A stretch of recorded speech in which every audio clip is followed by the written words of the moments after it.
Uno dei miei difetti è essere impulsiva. Cioè stanotte, ho detto, ma sì, condividiamo dei documenti del 2016. Sono i documenti in cui scoprì di avere la sindrome di Noonan, firmati dalla dottoressa Zuccarello Daniela, la genetista di Padova. E mi avete detto, Cristina, stai attenta perché ci sono dati sensibili come il tuo indirizzo. Ma questo non è più il mio indirizzo, è tipo l'indirizzo di 10 anni fa e ho fatto ora cambiare tipo tre abitazioni, 3 residenze, quindi non mi fregava più di tanto mostrare un indirizzo in cui non abito più e ci abitano altre persone. Comunque, per chi vuole sapere di avere una malattia genetica o si sente che ha qualcosa di strano ed è sicuro come me, ero sicura di avere la mia malattia, vi leggo le cose tecniche che mi ha scritto nella documentazione, nei referti, la dottoressa. Ovviamente in riassunto e le cose più importanti. Mi avete domandato soprattutto che geni sono la causa, che geni sono modificati per causare questa malattia. C'è scritto l'analisi del gene RAF1, come il cantante RAF, però con uno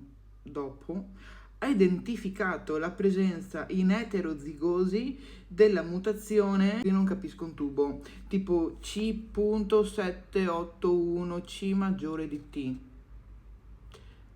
Beh, gene RAF1. Hanno analizzato anche il gene PTPN11 che non ha evidenziato mutazioni patogenetiche. Però ho la sindrome di Noonan con la modificazione del gene RAF1. Però ci sono bambini che hanno entrambe le mutazioni o anzi quella mutazione che io non ho, perché, come spiega qui, la mutazione identificata del gene RAF1 è riportata in letteratura come patogenetica e permette di porre in lei la diagnosi di sindrome di Noonan.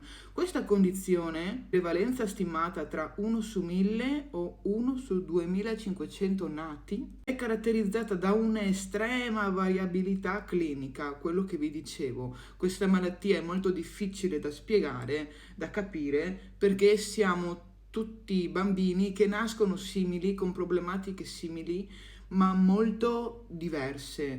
Le caratteristiche principali che possono trovarsi associate tra loro in modo molto variabile comprendono tratti dismorfici che si modificano diventando più levi in età adulta, ma sembrano sempre uguali, deficit di crescita, che non è vero perché io sono alta 1,73, vedi, bassa statura che io non ho, e ritardo puberale, cioè il ciclo che arriva molto tardi, infatti a me è arrivato tipo a 19-20 anni, prevalentemente nei maschi.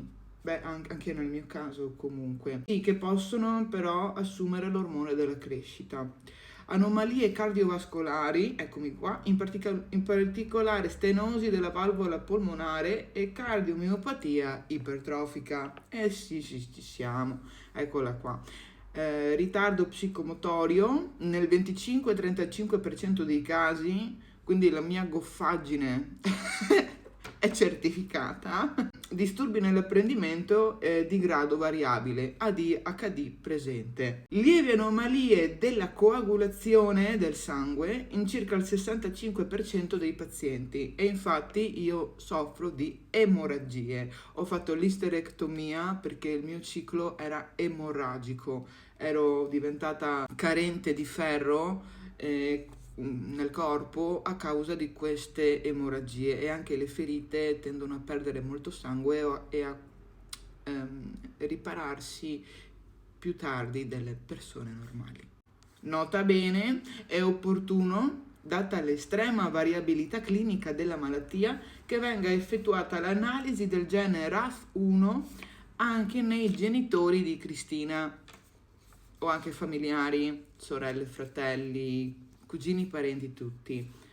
Però non l'avete mai fatto. Grazie per avermi ascoltata quella volta.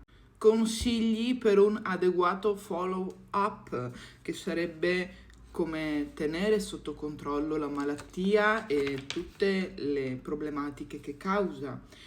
Controlli cardiologici, sempre ogni 6 mesi. Valutazione ortopedica, problemi ai piedi, alla schiena, al collo, a tutto il corpo. Sì, perché ho anche la scoliosi, rotoscoliosi. Valutazione audiometrica, che l'ho fatta perché a causa delle orecchiette che sono strane, ruotate, non è che sento benissimo, però comunque ci sento. Valutazioni oculistiche, ovviamente, il problema maggiore mio. Valutazione endocrinologica, anche per il discorso del magari soffrire di no, ADHD, però sì, disturbi vari della memoria, come si chiamano delle crisi che si fanno quando si vedono le luci, non mi ricordo il nome, ma voi l'avete capito. Valutazione del profilo emocoagulativo di controllo, emocromo PTT APTT, emocromo, per vedere la coagulazione del sangue. Ecografia addominale, per vedere anche robe tipo, non so, la stitichezza, la gastrite, non lo so, vogliono farmi l'ecografia, oltre che al cuore anche alla panza. Questo era solo un riassunto perché ho ancora delle carte di là, ho fatto anche l'ultima visita all'Università di Padova, all'azienda ospedaliera di Padova, il 19 maggio 2025. Era ora che vi mostrassi qualcosa di tecnico e spero sia d'aiuto a chi studia queste cose o anche solo a chi, come me, era convinto di avere questa malattia e ora sa che iter può fare. Sai che devi andare dal medico di base a farti l'impegnativa per la visita dal genetista, prenoti dal genetista e la genetista ti dirà tutto.